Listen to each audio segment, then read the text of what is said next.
Bom dia a todos. Hoje é sábado, memória da Virgem Maria.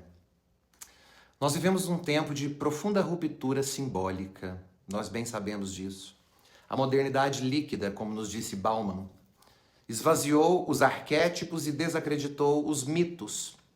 Entre as vítimas desse processo está o sagrado feminino, não como gênero, mas como estrutura simbólica e espiritual da criação, tantas vezes reprimida pela história patriarcal da religião e da cultura.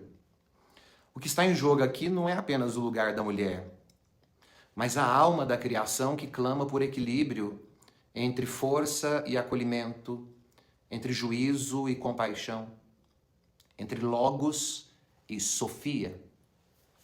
A teologia mística do Antigo Testamento, do judaísmo e do Novo Testamento no cristianismo, quando revisitadas com as lentes, sobretudo da psicanálise, nos oferecem chaves preciosas para compreender e curar a ferida aberta pela negação da dimensão feminina do divino. E essa reflexão de hoje é um convite à reconexão com o ventre da fé, com a água da alma, com o útero da linguagem, com a mãe que vive dentro de cada um de nós e em Deus, que é pai e mãe.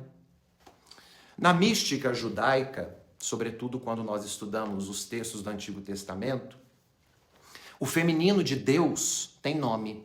Pronuncia-se em hebraico por Shekinah, a presença divina que habita, que desce, que se esconde nos exílios e que aguarda ser redimida pela união com o masculino superior, do hebraico Tiferet. A Shekinah não é apenas um aspecto de Deus, mas o seu lado que sente, que sofre com o povo, que caminha com os pobres, que se aloja nas dores do mundo. Para os místicos do judaísmo, existe um drama cósmico de separação entre o masculino e o feminino divinos.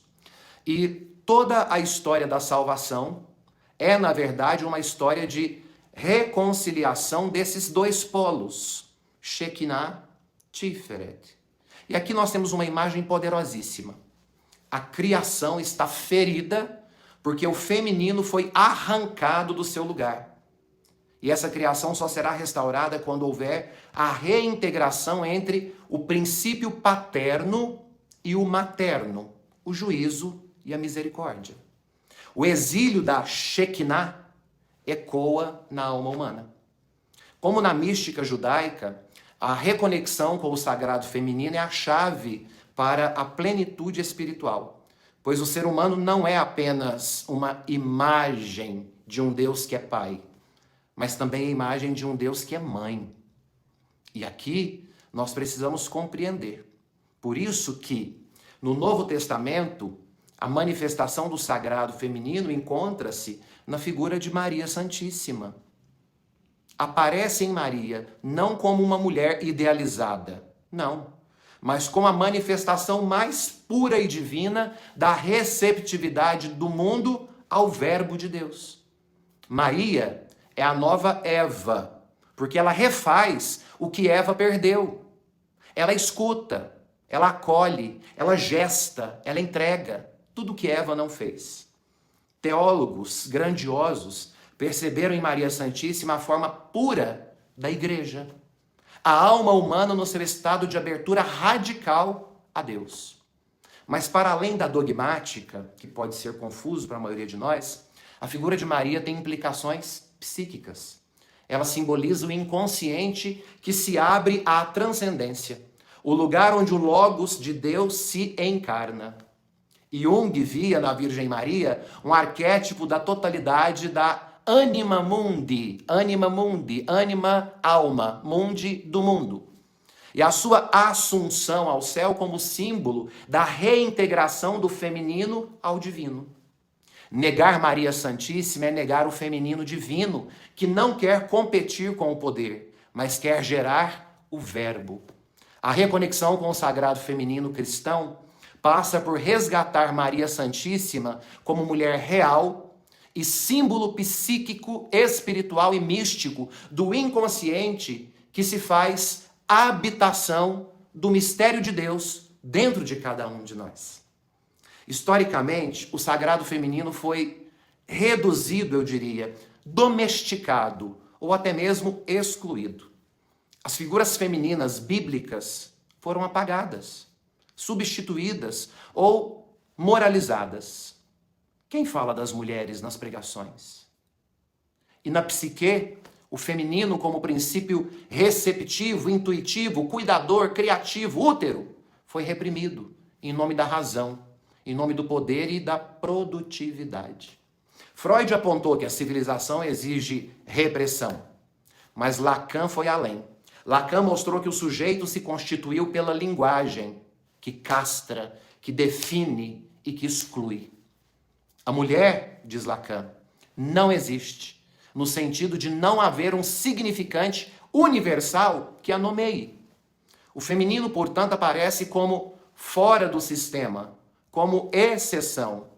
E é justamente aí que reside o seu poder revolucionário. Do ponto de vista psicanalítico, reconectar-se com o feminino é recuperar o que foi excluído do simbólico. É resgatar a parte da alma que não se encaixa nas fórmulas do pai, do patrão, do pastor, do padre, do algoritmo. É voltar ao real que pulsa, que gesta, que sangra, que ama, que tem contrações. É urgente retornar ao sagrado feminino.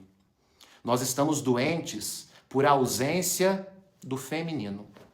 O colapso ambiental, o esgotamento emocional que nós estamos vivendo, o hipercontrole digital e a lógica desse desempenho são sintomas de uma civilização sem ventre, sem escuta, sem ternura. A masculinização do divino produziu igrejas militarizadas, assembleias autoritárias, espiritualidades performáticas.